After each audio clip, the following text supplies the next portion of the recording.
Awesome.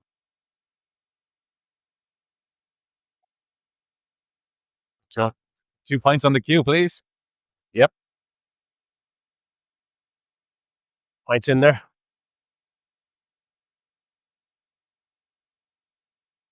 Or is he going to bring them down to us? Oh, yes.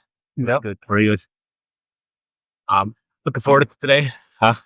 So I get more excited about doing these chats the more we do. Yeah, Is this totally. fifth? Yeah. Nearly should do it every week. But Exactly. It's been mentioned. Yeah. There's people that have been saying, I'm actually starting to look forward to these. Yeah. So there's a bit more. I really want to chat to people. I want to talk to some of the bar owners, managers, bartenders, That's good. and get a little bit of action from. Well, I know the lads would be easy enough. Yeah, it would be awkward enough. It's funny. I was thinking that the other day when I was home in Rostrevor, because I met that guy Eddie Ormond who designs Irish pubs. But I started talking to him, and as he spoke and as he told stories, I was like, I wish I was recording. But I know if you pulled out a camera and started recording, it would die completely. Yeah. But it was just is he living here? Is he like us? No. He's in Rostrevor in Northern Ireland. Lives there. Lives in Rostrevor. Okay. He's been working at this company for like 30 or 40 years called GGD. And then he took over and has been running it himself for the last, I think he's been the general manager or director for the last, 10 or 20 years. So he's that's the company that puts the bars together and then ships them over. And apparently that's the Arlington is on the list, which is crazy. And he tells me, he asked me where I'm from. I say Arlington, Virginia. And he says he has a pub opening up there this year. He's currently designing it. So apparently it's called Fitzpatrick's. That's all I know so far. Okay. Another one in Arlington is a really good sign. Yeah. Cannot wait for it. Yeah. Thank you, my friend. Looking forward to this. I was thinking of not having a pint today, and as soon as I sat in here, I'm like, I'd have to have a pint. Because we both had a week. Yeah, I know. We both had a week. Yeah. Tell me about yours. Sometimes life will just take a fucking shock turn on you. Yeah. And you just get blindsided by something. Yeah. Hold that thought. Cheers, Tim. Appreciate it. Lovely. So one of my in my real life business. Yeah. Not the one they're inventing. In my real life business, one of my employees been with me for over 3 years. Yeah. And did a great job. Yeah. Built our way up in the company. And in the last, I'd say 6 weeks to 2 months, just plummeted in performance. Something shifted. Yeah. She started making mistakes. She stopped. Yeah. Just stopped. And then there was enough mistakes made. Yeah. That just embarrassed us. Uncharacteristic. Yeah. Yeah. And it embarrassed us. Yeah. The level of the mistakes that were made. Yeah. And it left everybody else screaming. Yeah. So we had to have one of those. Don't sit here anymore chats. And I fucking hate them. Yeah. I've been management a lot before I opened the business. So I got well trained in how to part ways. Yeah. And to do it respectfully and quickly and all that shit. Yeah. But as a business owner, I think it never gets easier. Yeah. Particularly when, as a small business owner, and it has a huge impact. It does. Like every single day. It does. And everybody else as well in the organization feels it. And everybody is, I don't like using the word family in the work, in the work sense. Because I think there's too much toxicity in some families. But we're all mates. Yeah. Like we're all heading off. So it's a team. Like it's a proper team. Yeah. Right? And the worst bit of it is that it was a week and a half before I take my team to Ireland. Yeah. For their bonus for last year. Yeah. So she's not going. Yeah. So the whole week was just, it's tricky. And then you know yourself when, I had to step in and cover the schedule that she had set up for herself for the week. And then there's applications coming in and ads for the job, applications coming in, interviews. Yeah. Listen, hate it. Have a drink. We earned the point. Cheers.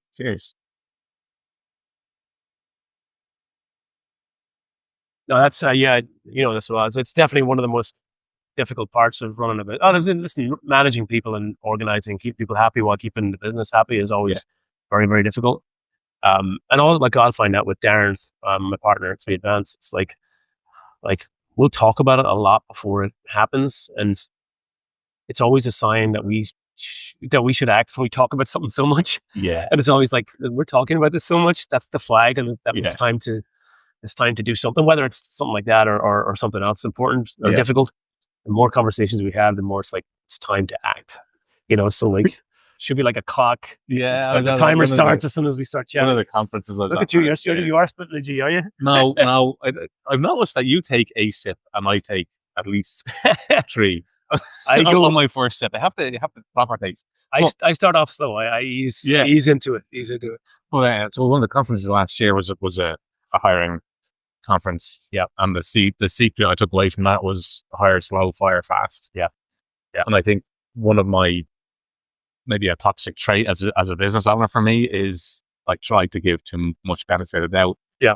Like try and help and improve and so on. And like sometimes, no, not sometimes. I think unfortunately, you know in your heart what you're supposed to do, and but then I also hope or I presume that people are like me.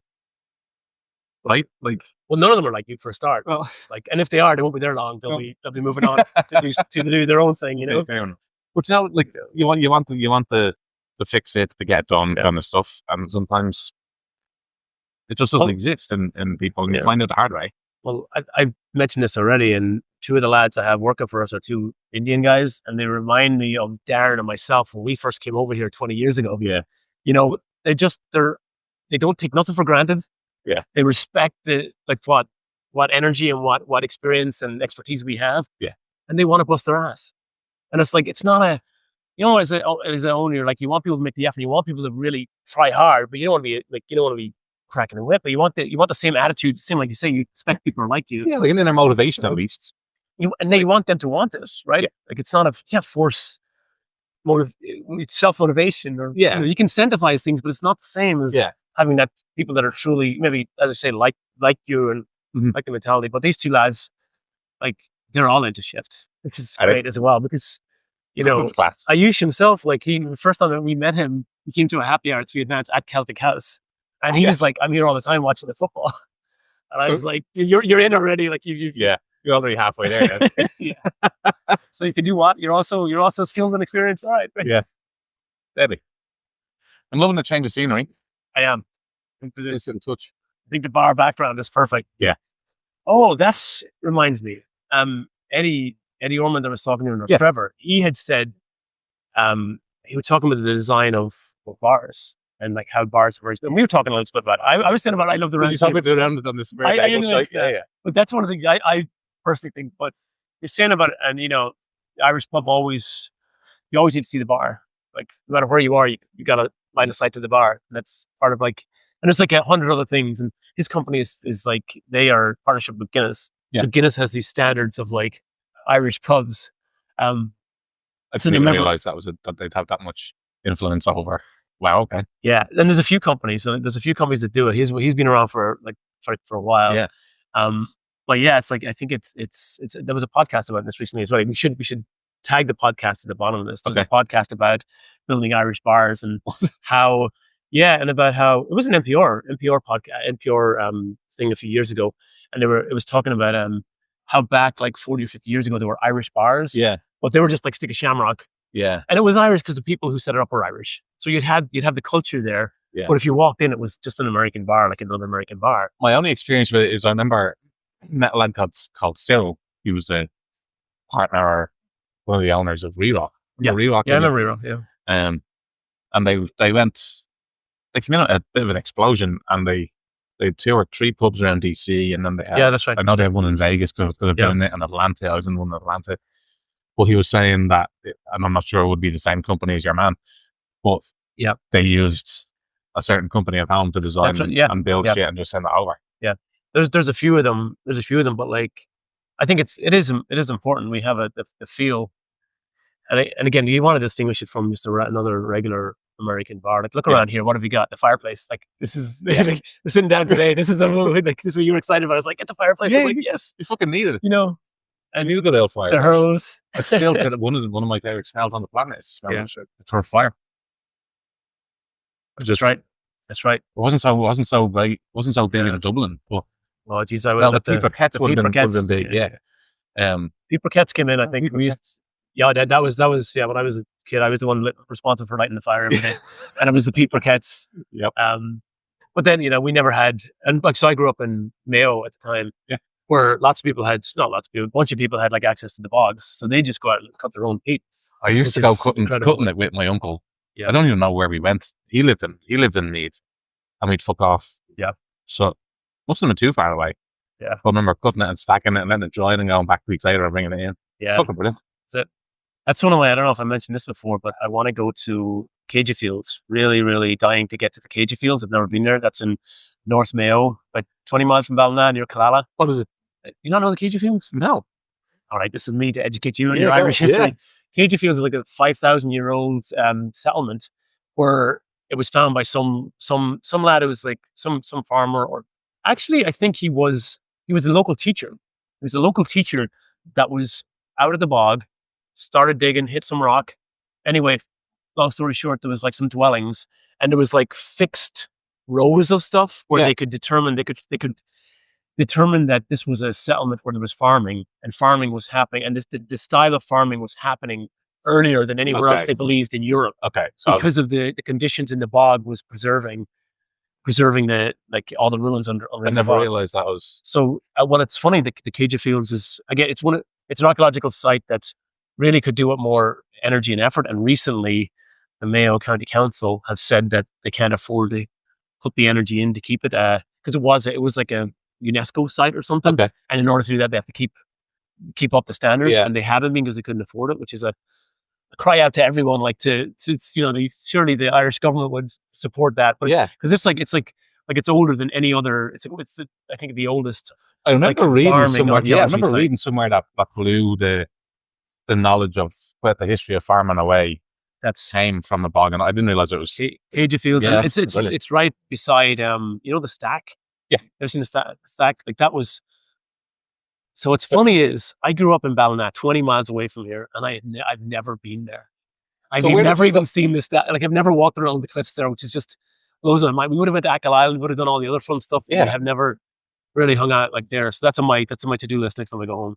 Is go up to Céide Fields, and check out the cliffs there and the Stack and whatever. It's beautiful, absolutely beautiful. Well, I can't add it to my next trip. That's next week, and it's already pretty planned. But I'll have to add it to this one later this year. So right. So speaking about that, so you took a leaf out of my playbook and you bought a fucking spontaneous ticket and you just went home. I did. I think we were talking about it last. Yeah, we were talking about this last time. Because I think at the last podcast I had said stop making excuses and just fucking do it. Yeah. And away you went. I had told you that I was waiting for something good to happen. There's been plenty of good things happening. We'll talk about that. But I want to get home to see my family more often. I have a schedule, my kids that I've got a space that I can do it. If I could find the time, and if the money, the time, the work, everything lines up at the same time, I'll make it happen. So shot on over left on Wednesday evening at 5:00, arrived in at 5:00, went straight and got it. And actually Eddie's Airbnb, that's how I met Eddie. He owned the Airbnb that I stayed in. That's Eddie. Yeah. But he was good as gold. That's a good expression. Good as gold. Yeah. He let me in at 7 a.m. in the morning. 7:00 in the morning, I arrived. He let me in. I didn't have to, have the extra night. Okay. Really kind, generous. Yeah. Stayed in Rostrevor. Rostrevor, the weather was beautiful. And Rostrevor, last time I went, my mum lives in Rostrevor. It is just the most beautiful little seaside town. Okay, good, yeah. And there's like the hills behind. You have the Mourne Mountains on one side. You have, the bay in front. It's absolutely beautiful. Yeah. But the weather was perfect. Sunny, like not like you would imagine in Ireland at all. Like in January, blue skies completely. Yeah. And just took a walk. Well, until 4:00 in the afternoon at least. Exactly. Well, like we're into that. We're into the stretch. We're into the stretch of the evening. Yeah, stretch. Maybe all the way to 5:15. Yeah, it's absolutely beautiful. But Rostrevor, lovely, lovely place. Actually, Darren's from down the street. Darren's from Warren Point. Yes, that part of the country. It's as I say, it's beautiful. It's Rostrevor beautiful. Interesting little tidbit about the checking into your Airbnb at 7:00 in the morning. Yeah, because I've got now 9 of us going over. Yeah.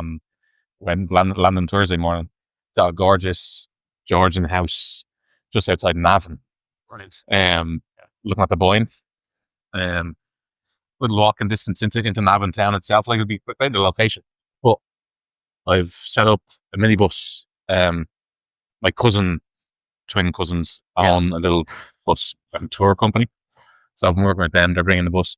But I planned on going straight from, because we land at 7 in the morning. So I planned on going to 2 or 3 sites directly from the airport, just to keep us busy for a few hours. We're going to Monaster Boyce and Mellifont Abbey, which are just love it. outside. I've never been to any of them, but have you not? Lovely. Yeah, the Abbeys. That's the one of the things around Ballina we used to do all the time. That was our Sunday thing. Anyway, So we're going up to Monaster Boyce and Mellifont first, which is about half an hour north Dublin Airport. Yeah, and then we'll swing back through Slane and do a bit of lunch in Slane. And I don't know, I've reached out to Slane Distillery to see if they've got any tours going on.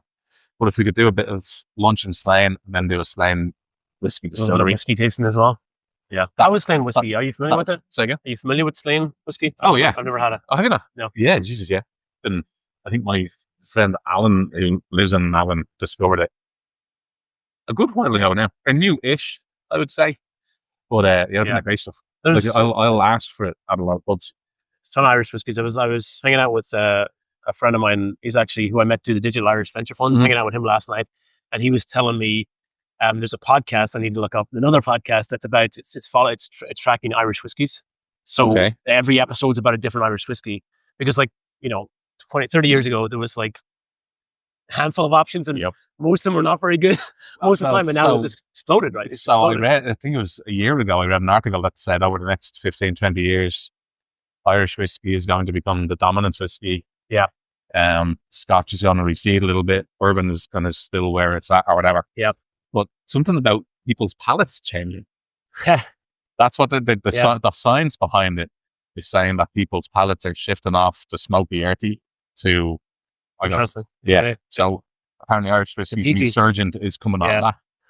So let me tell you a little bit of history that I learned just last night. When I was having a whiskey or two. Yeah. That Irish whiskey used to be the dominant whiskey back before World War II. So Irish whiskey was the whiskey around the world that people would drink. Scotch wasn't the big thing that it is. Yeah. That it has been for the last 50, 70, 80 years. And what happened was, I don't know whether it was like because Scotland as part of Britain was one of the allies, and American soldiers, everything else were flowing through, and trade was flowing through more. Yeah. That Scotch became a thing and blew up during World War II, and after World War II, and it took over completely from where Irish whiskey was. No Irish whiskey was the thing, and then Scotch. So like, come on, Ireland, let's go. We're coming back. Fun. I don't like Scotch talk. I'm not into it, but I'm probably just biased. I'm telling myself that I'm biased. But I think the first Scotch someone had me taste, I think, was probably the most bog-like. It tasted like don't really fancy. Well, I never liked Irish whiskey for the longest time, because all I thought of Irish whiskey was Powers and the Jameson was the top notch, because usually it'd be Powers or some other shit. Yeah, So like Jameson was all I'd ever drank. So my assumption was Irish whiskey was Powers is some good stuff though. Powers is like fair. Once you start drinking like Redbreast or this sort of stuff, then you're like, that's a whiskey. But it has been. It's Middleton. Like again, but it's like it's a huge step very fucking. But that's like a very special occasion kind of. But that's what I mean. Like I like Jameson is not, or Powers. I'm not going to sip that. I'll throw in some Coke on the top of that and drink it if I'm want to get the buzz moving. But the only thing I'll mix any whiskey with is ginger, and I don't do it often. I'd rather just sip it neat. But I would never put fucking ginger or Coke into like a Middleton or a. Jesus! That's what I'm saying. Oh, like, fuck that. What I would is to a Jameson. I wouldn't drink a Jameson without something. I don't like it's just really it's too harsh. So if you go into any wannabe Irish pub, and you ask if they have any Irish whiskey, they only ever have Jameson. It's changing. Or very, very occasionally they might have a Tullamore or a Bushmills. Redbreast is cool. Is like I've got Redbreast in DC in places that are not Irish pubs, and I've seen it. So there's some kind of incredible marketing that they've done over the past 10 or 15 years. And Redbreast 12 is like fucking lovely. It is lovely, but it's their base. Yeah. If they go to a 25, their 25 is fucking spectacular. I have not had the 25. That will be a very special occasion. We'll think of a special occasion, I'm sure. I'll tell you a funny story. This is a story of my stinginess. Okay, go on, Polly. I'm at the back of my house, and I've got a nice sweet porch out the back where I hang out in the evening time, especially during summer. It's beautiful, and I have neighbors I'm great friends with. And there's an older lady who lives beside me. She's lovely. I was outside, and she was with her. She knew she could hear me outside with the next neighbor, and she had friends in town. So she's older in her 60s. Her friends and her husband were there, so they came around. Yeah, and they told me it was National Whiskey Day, and they had sat down outside. We're having a couple of drinks out back, and said National Whiskey Day outside. This was last summer. This was last summer. Okay. I said I'll be right back. So I went in and I looked up at a shelf, and I saw a redbreast. Yeah. And I saw a teeling, and I'm like, I will reach for the redbreast, and I'm like, that's a mature gratitude. And the teeling is decent. Teeling is great. Teeling is great. I like teeling. It is. It's solid. It's and solid. And they've had it. I asked for a teeling in the Stag's Head in Dublin, and they didn't have regular. We only have the more expensive. The whatever. It might be a 21. Yeah. It was fucking delicious. But the barman was nervous telling me it, and I was like, look, I'm living in America. That's going to be cheaper than whatever the fuck I would have gotten in the regular teeling at home. Yeah. So, let's have it. It was fucking delicious. It is delicious. Well, the teeling I have is the one down. So it's not Redbreast 12. It's not even Redbreast 12. It's quality. No, it's not. Yeah. So I go to grab the Redbreast, and instead of getting the Redbreast, I said, no, I'll give them the teeling. So I go outside, and it's lovely. We had a lovely time. They were so appreciative. I poured a nice glass. Had a couple of glasses with them. That was nice. Had a lovely time. The next day, both my neighbor and my neighbor's friend at separate times in the day knocked the door to say thank you and handed me a bottle of teeling. Did they really? Yeah. And all I'm thinking is like, you stingy bastard. You stingy bastard. If I had offered them the Redbreast, I would have. And it's just like... It just shows you. Don't get me wrong, I appreciate the teeling, fucking delicious. Yeah. But I was just like, that's the lesson for the ages. Stumble on a good one. Be as kind and generous as you can. I'll come back. I stumbled on a good one that I haven't found over here yet, called Silkies. That's in Irish? Yeah, Donegal. Nice. Silkies were the Irish, the old Irish mermaids of lore. And they were called Silkies, and that's where it comes from. Wow, interesting. But stumbled on it in Donegal last summer, and now have 2 different bottles of it at the house. I don't drink at home as a rule. Yeah. When people are coming over, I have a drink. Fair enough. Yeah. But I've got Silkies, I've got Teeling, I've got Slane, I've got Sexton. Which is like a small, like Tiger. Oh, Jesus. We're going off for longer. Cheers, tell me. The day has changed. Well, this is going to be it's going to be interesting. A bumper edition. It is the special edition. Special edition. Right, well. We'll keep this one for the shift chat. Yeah, right, fair enough. That's fair for enough. The shift chat. No. These are on me, boys. Well, that's heavy. I used to love the sneaky trick where this was when I was younger, and we'd go to an Irish pub. I won't name names. Yeah. In Arlington, and we'd go to this Irish pub. We went there a lot. We spent a lot of money, and we wouldn't be given extra drink very often. But if there was a group of us, we'd come in after the football. If there's a group of us sitting there, and say there's 6 of us, 8 of us, and there's only 2 people left finishing, and you could kind of sense that they were about to leave. Yeah. He'd come over, put the pint in front of us. Yeah. He would never buy us a pint except for that moment, right? He knows we're about to leave. And next thing we're there for a while. Like, you know exactly what was going on. Strategically. Played it, yeah. Oh, I played like. Yeah, I love it. Speaking of football, though, we just got remember, like, in the very first podcast, we were talking about my American football history and all that, and the Steelers connected to Ireland. Yep. And I said back then that there was whispers of an NFL regular season game happening in Ireland, and they confirmed it today. They made the announcement today. Yeah. No, do you know who they're playing? Have they said who it is? Like the whispers that I was hearing way back when said the Packers, Green Bay Packers. Okay. Hasn't been announced yet. Yeah. I think that was because the Packers they've voiced a desire to play international. Okay. If there was another fixture. Yeah. So I think that's why they've been supporting it. So they were pro another city. And it's either September it's or in Croker October. as well, right? In Croker, yeah. I'm fucking going. Yeah, you gonna go? And I don't. I mean, I'm sure the fucking tickets will disappear. Oh, you'll have to go. I'm sure things will disappear. Yeah, but even if I can't get a ticket for it, I'll just go because there's going to be a fucking carnival around Absolutely. it. Around it. Yeah. Fucking dead. That's I forgot when I thought about it today. I'd forgotten that you're the football man. You're the NFL guy. You know. Fuck yeah, you have to. I use football. Yeah. Speaking of football, well, okay. Speaking of that, right? So I don't use soccer as a football to me. Yeah. Soccer is football to you and my mates. But I was raised for football as gas. Yeah, 100%. That's right. So football to me is Gaelic football. Yeah, 100%. Even today, my mates will be like, for fuck's sake, Padja, that's gas.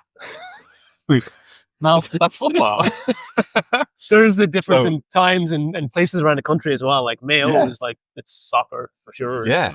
It's football is football. Impressive? Yeah. And then trying to explain that. So it's one of those moments where it's just easier to not explain. So I think Gaelic football and hurling are unique enough sports that no one else knows about them on a global level or international level. Yeah.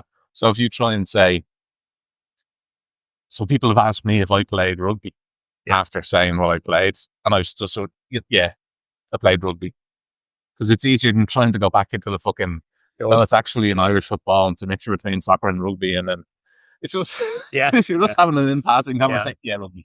Yeah, you look like a rugby player. Okay. There's too much to it. Too much to it. Yeah. And talking about rugby, yeah, my timing was fucking impeccable. I was in Dublin for the Ireland-England game. Yeah, for the Six Nations, yeah. Fucking brilliant. Yeah. So went to Davy Burns or something. It's in Northside, Davy Burns, near a friend of mine's house. Went around there, proper rugby pub. Yeah. Fucking brilliant. Loved it. It was a bit touch and go in the first half, but I felt like it was a bit touch and go at the end. I think it was over. I think it was over. I was like a little bit frustrated as well. But he took our foot off the pedal and he scored 10 points in the last fucking 4 minutes or something. Yeah. It's like, for fuck's sake, lads, just finish it out. Right? That's what I was saying too. But then I was, again, if you look at it from like, fuck, we beat them and we beat them in the second half. And even you could see how they were playing. They were playing like defensively. Like they knew when they went ahead, they wanted to keep that rather than, rather than push forward too much. But it was just it's a lot of it's what it's like sitting like standing in a pub full of fucking wedge Irish people. Yeah. Like trying to figure this spot out. I'm not sure it's an atmosphere like it. Yeah, it's great. Not sure it's an atmosphere like it. And I think you can get close to it in some of the better Irish pubs and the bigger CMs around here when it happens. What are we looking at? There's my phone ringing. Hopefully we're still going. Didn't knock it off at all. Look at that. This is my cheat sheet to make sure this doesn't turn off. I've got the Apple Watch connected. Yeah. But went to so the rugby was class. Yeah. That's that plays into the shift stuff as well. I will. Yeah. Save that for a couple more inches. I'm jumping ahead of you here. So let me see. So going home. What's that? So you haven't had someone bring a fucking another pint in. We don't know what to do with that now. What's that we haven't? We've never had someone just bring another pint in. It's the new vibe in the front bar. Yeah, apparently, yeah. We're moved to the front bar. Maybe we should stay here. Yeah, so we are still at the Shebeen. We just decided we saw Céide, the Hurls and the fireplace. And so you know what? Looks fucking good here. So we're giving it a try. Which I like. I guess some kind of warm breeze that's blowing this thing away, but it's fucking lovely pub. Lovely pub. There's your Stained Irish whiskey. See? Yeah. Yep. My best memory of Slane Castle is where those massive concerts were. Absolutely. Or my uncle on the buses. What's that year? My uncle used to do the buses. Okay, yeah. From around Kingsport and Navan and all that to those concerts. Brilliant. And he'd ask me for help on the buses sometimes. Class. So I got to go. That's class. Yeah, I've definitely taken the buses from Enniskillen down. Yeah. You were at we think we talked about you were at the U2 ones, U2 and Chili Peppers and U2 were headline anyways. The Chili Peppers, I think, were supporting them. But remember, it was like the fucking the pyramids and shit, and and setting the fucking cups on fire and stuff. Do you remember that? The pyramids setting cups on People fire. were standing on top of their shoulders and they're making like these pyramids. So in the middle of the concert, They were doing all this stuff, and then there was like everyone was lighting the paper cups on fire. Yeah. And that was like getting out of hand for a while. Jesus. Yeah. Some Craic. And then U2 came out. That was. I don't think there's nothing as big as that. Yeah. I think Oasis this year. They're playing Slane. Yeah, they prefer. Not Slane. They're just doing. I don't know. Poker. I don't know where they're playing. Probably is. But there hasn't been as much hype around the massive concerts. Yeah. It's fucking Taylor Swift, but that's a whole different. Taylor Swift is the biggest hype you ever see in the fucking universe. Jesus. That's my, yeah. Right, so update me on shift. Where we go? Hold on, Patrick. Jesus Christ. Come on, the fuck, would you? What the fuck he says. How about that? All right. Where do we start? It's been a busy month. So what date is it today? It's like we're in February. 7th of February, yeah. Into February. So where do we start? What we're building right now. So let's talk a little bit about what's happening right now, what we've been doing over the last month.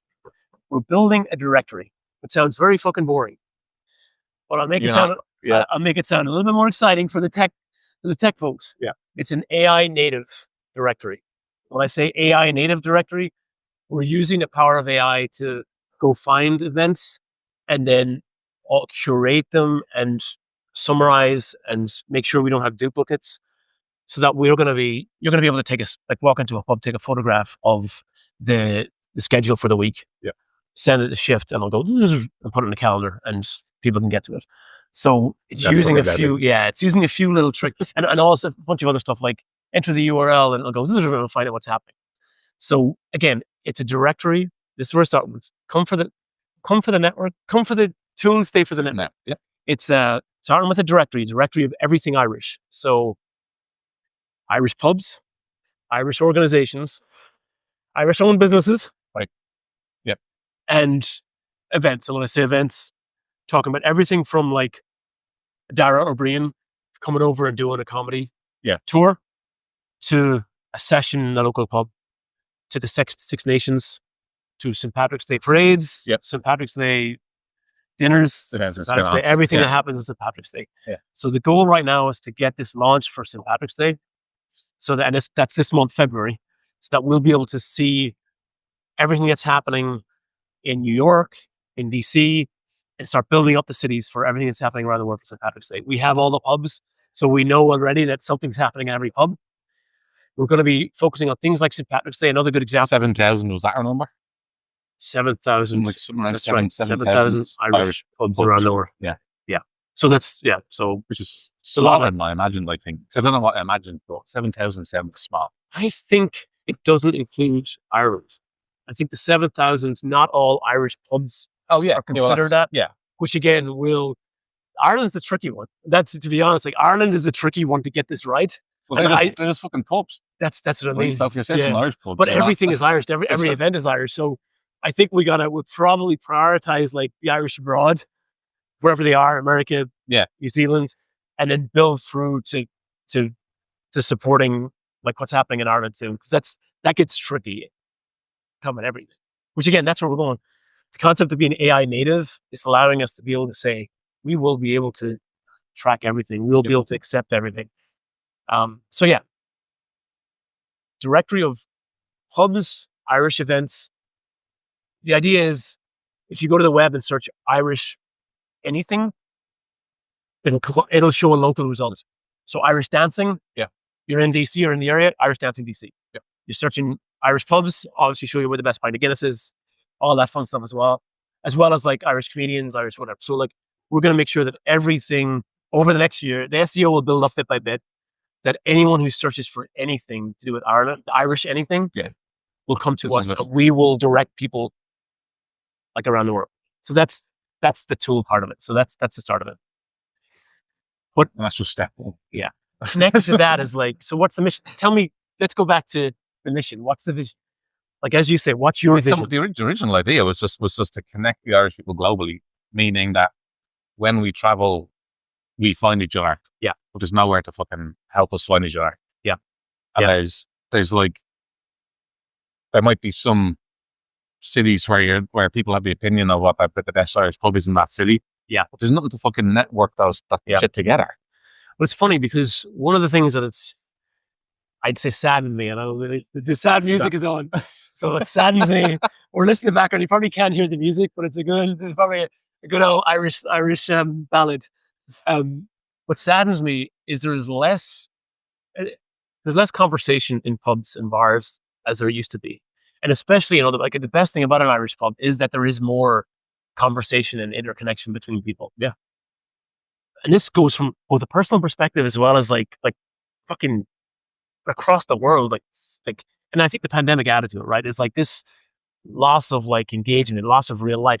Lots of people are working from a fucking screen. Yeah. They're working at home. They're not going and doing as many things anymore.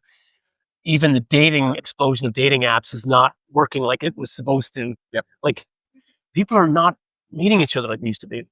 So we have these Irish pubs fucking everywhere, where that's the whole point of a pub, is to go and have a drink and meet people, or not have a drink and meet people, but it's about community and family and connections. I don't agree that people aren't doing that as much anymore. I think there was worries coming out of COVID and the pandemic. There was worries when I'm going to challenge this one, by the way. Look, carry on.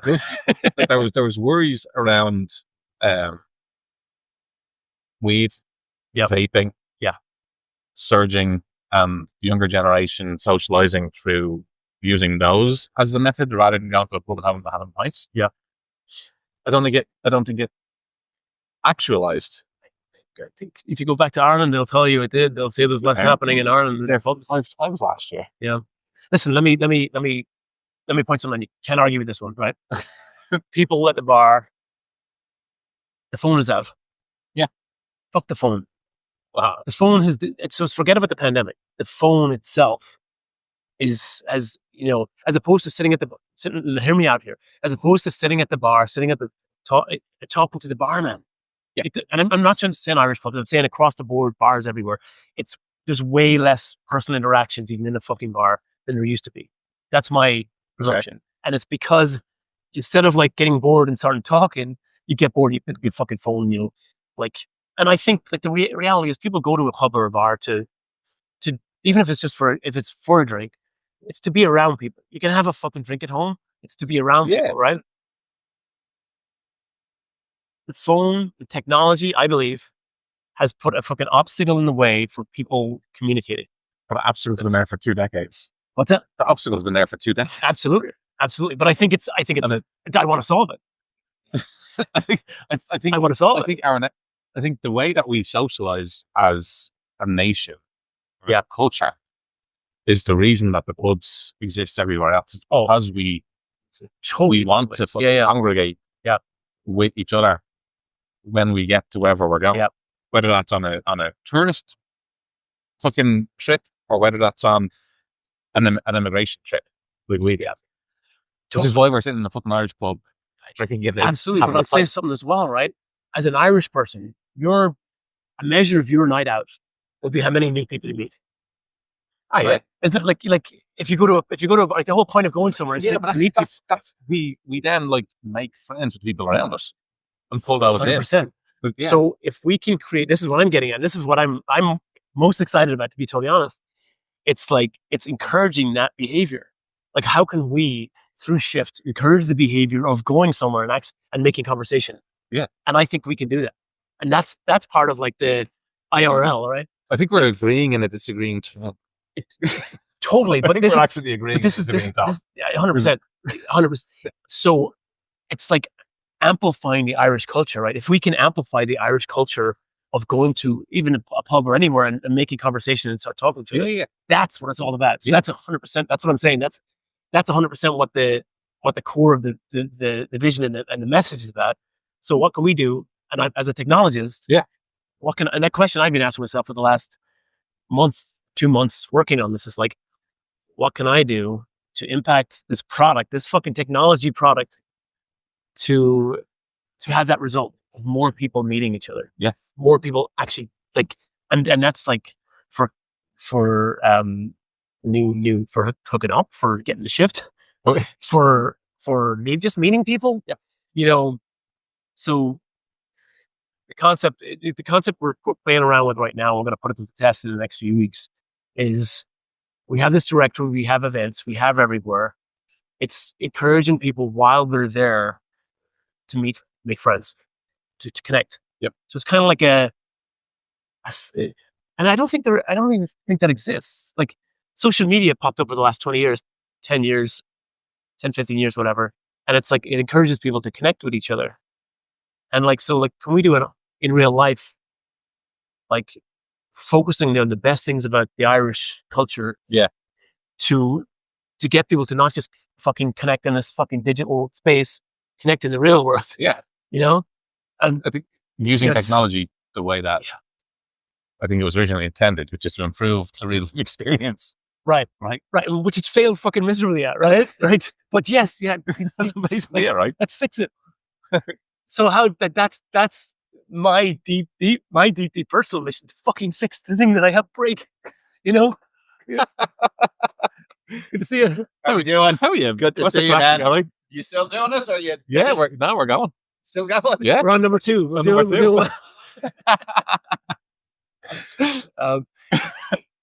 So we talked about the IRL, right?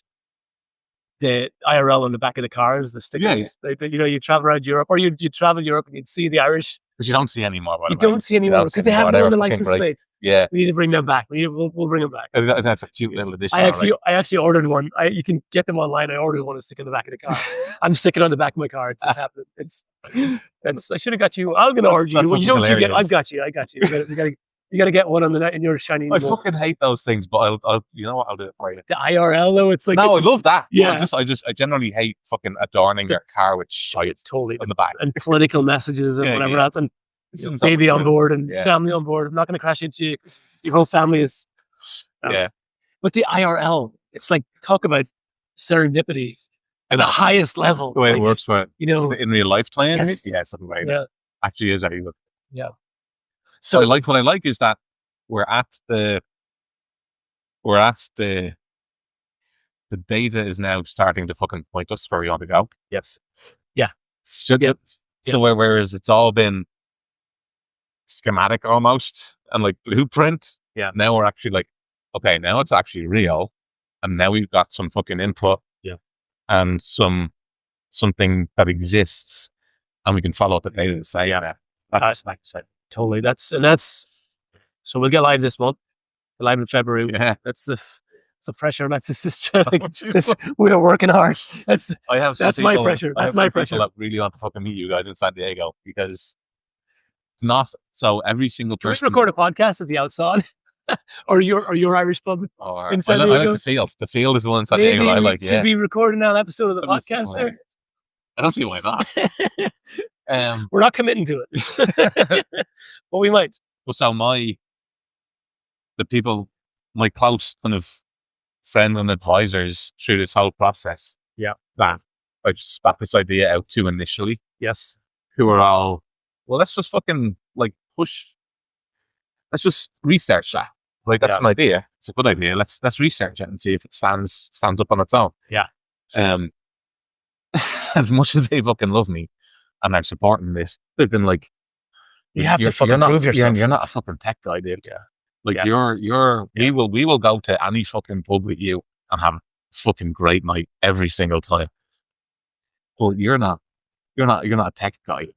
So you're going to meet your tech guy. So I'm really excited now to actually, because you're basically me of a tech variety. Yeah, totally. That's basically the only difference between us. Yeah.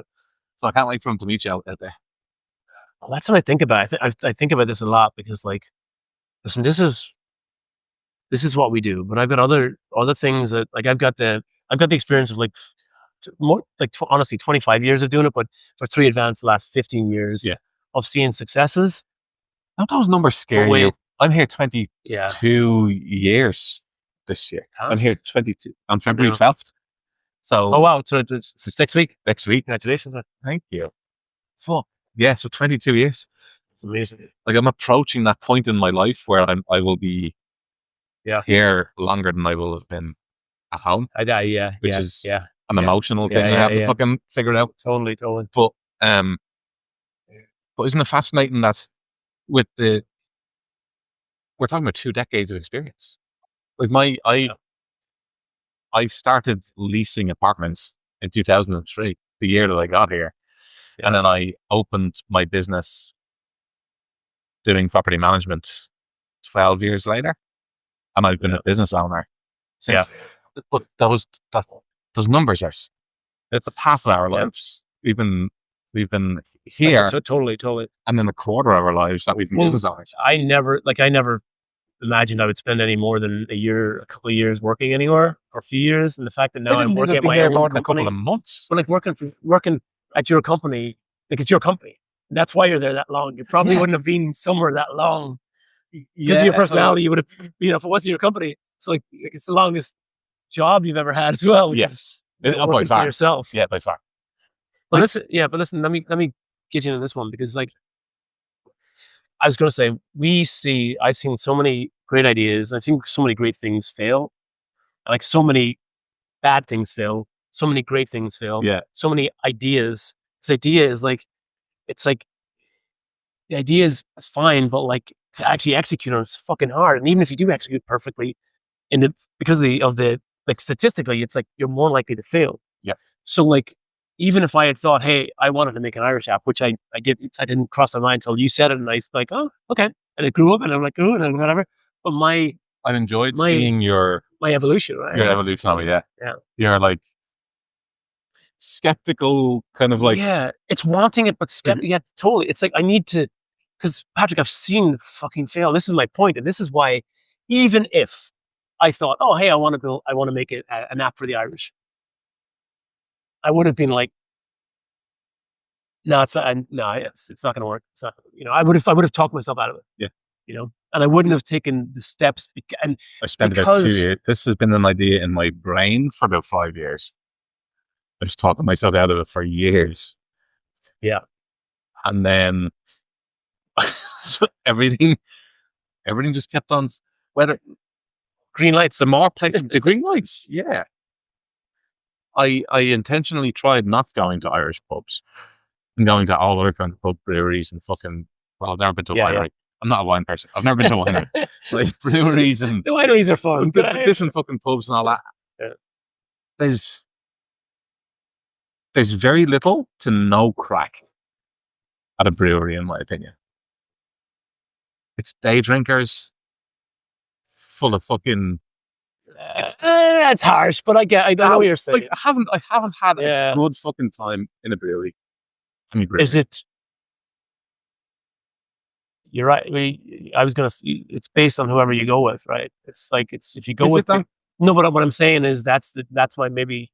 Yeah, I'm saying you're right. I've enjoyed myself when I bring people with me, but if you go by yourself, it does not the same as what you want to get from it. Which is like fucking meeting people. And I'm also not. I don't go to a pub to rate the fucking beers, the beer selection. Yeah. Whereas a brewery has a slightly snobby element of, and I'm using snobby in the same way as I associate the wines. Yeah. Where you sniff it and you fucking taste it. Just fucking have a fucking pint and have a bit of crack. Yeah. And that's totally. But you're right. 100%. There's a reason why you're going to the brewery. Like number one is to try the beers at the brewery, right? Yeah. Rather than number one being the crack. Now the crack is like number 10 reason going for a brewery. That's what I'm saying. Which is like, that 100%. That's what whereas having the crack is number one reason for going for a pub. The alcohol is just it's a conduit. Second or third. Yeah. You go to the pub to have a crack with your mates. Yeah. And the alcohol comes along with it for a while. Yes. Yeah. That's totally. Yeah. We went left on that one somewhere. No, it's good. It's funny. Like we covered this in our newsletter a little while ago, but one of my good friends from home has started a brewery up in what's it called? It's an Irish word. It's up in New England. Yeah. We need to do an hour fucking trip up there. It better be. You don't have to fucking trip. I have to travel. Okay, let's go. We need to have a list of places. We talked about this before of places we need to go. I'm instituting a rule.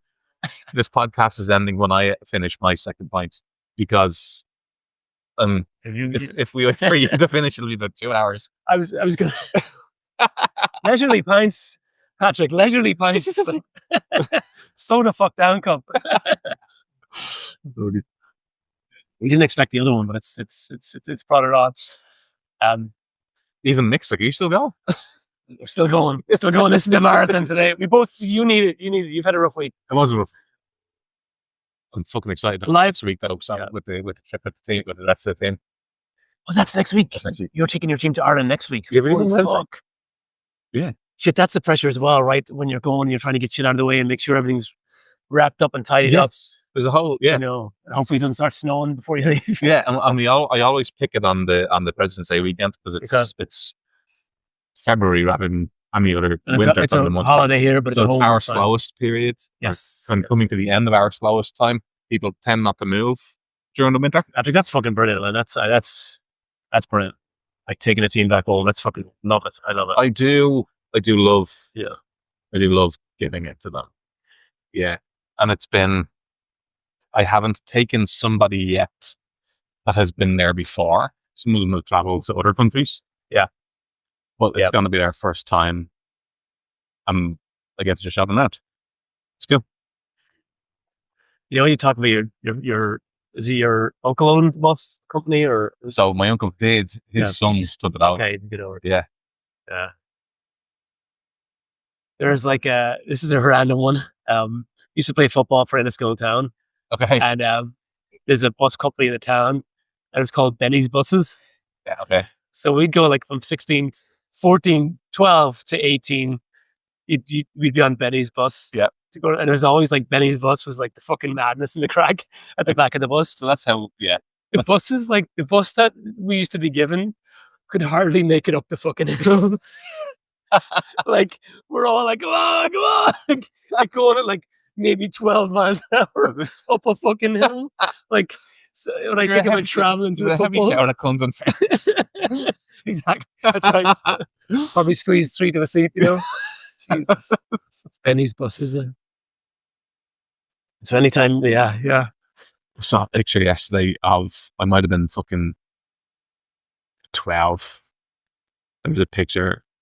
So St. Mark's was the GA club we played for. And when we were young, probably under 10 to under 13, we were fucking great. We won everything. Yeah. Fucking everything. The glory days. Remember the short? I missed the shorts. The proper gas shorts that are like little corners, ones with the tight ones. Yeah, I fucking missed them. I do. It was grass. Well, it must have been the 12. There was just a team picture in the clubhouse. I saw it yesterday for the first time in 14 years. It was lovely. You saw a picture of you when you were... So I got a friend of mine from Enniskillen sent me Enniskillen Town 50-year anniversary book. And he is a friend of mine from Enniskillen who, like, his son plays now. Yeah. Opened it up and saw a few pictures and mentions of me back in the day. And actually sent it over. And this is like fucking fair play. Gary Murphy, Enniskillen. He, not just, and I was like, when he was talking about it, I was like, oh, you have to send it over to me. Please, can you buy one and just send it over to me? And like, so he sent me over the book. And what did he do? Throw in some fucking Cadbury chocolate. We're like, go on, I'm like, just, what a fucking legend, lovely thing to do. That. Absolutely. You know? Absolutely. Like, but that was like, some of the blast from the past. Yeah. I missed the only penalty in this biggest game I ever played for my hometown. You missed your only penalty? Went to penalty shootout. Missed the penalty. So my whole, my whole like personality and like even like confidence in business acumen has come from being confident at playing football. Yeah. And then dealing with some of the fucking worst fucking points. But it was mentioned in that. I brought it back the other day where we lost 5-4 in the youth cup, but we were putting out some semi-pro teams like that year. So it was like, we had a tiny little club, like fucking 5,000 person town. Yeah. And then we were putting out these big teams that we played Linfield, so we played those fuckers. Yeah. And held them and then got beat on penalties where I missed the fucking one penalty. So that was it. It was like, and I was the captain, so it was like even more fucking. Yeah. I don't have any. I have hard loss memories. I don't have anything that I can relate to where I was the reason that we lost necessarily. I've got some good memories where I was the reason that we won. Yeah. I got a few, but not as good as that one would have been it. So I was reading the book and I was reading this 50-year anniversary and it talked about getting this far. And like, if we had won that, if we won, we've won that, would have gone on, whatever else, probably Yeah. would have won it. And like, I was thinking, geez, I could have been a legend. Could have been a legend. All you are legends. Yeah. Thanks, Patrick. I needed that. It all worked out. I needed that. It's going all right. Fucking yeah. Brilliant though. Brilliant blast from the past there. Yeah. So before we wrap it up, if anyone's lasted this long, hopefully you have, get over to shift.irish. The reason why I'm saying is not just for what's coming, but the newsletter we put out every week is fucking spectacular. Jack is feedback we're getting off the newsletter. So good. Yeah. Jack McComiskey he's the researcher and writer for the newsletter. Together, yeah. It's fucking brilliant. It's exactly what I need. Yeah. It's fantastic. And the feedback we're getting off it is just fantastic. Absolutely fucking brilliant. Yeah. I do believe everyone... People are looking forward to it. And and for the first time last week, I heard people are looking forward to this. Yeah. So it's like, we're starting to get a little bit of fucking... Let's see. And podcaster wasn't in my fucking wheelhouse. Someone has to do it at any point in the future. Someone has to do a Faggio though, Yeah. I'm loving it. It's great. It's great. All right. Well, we finish him up. Bottoms up. Cheers, my friend. I need to fucking fry up. Let's do it.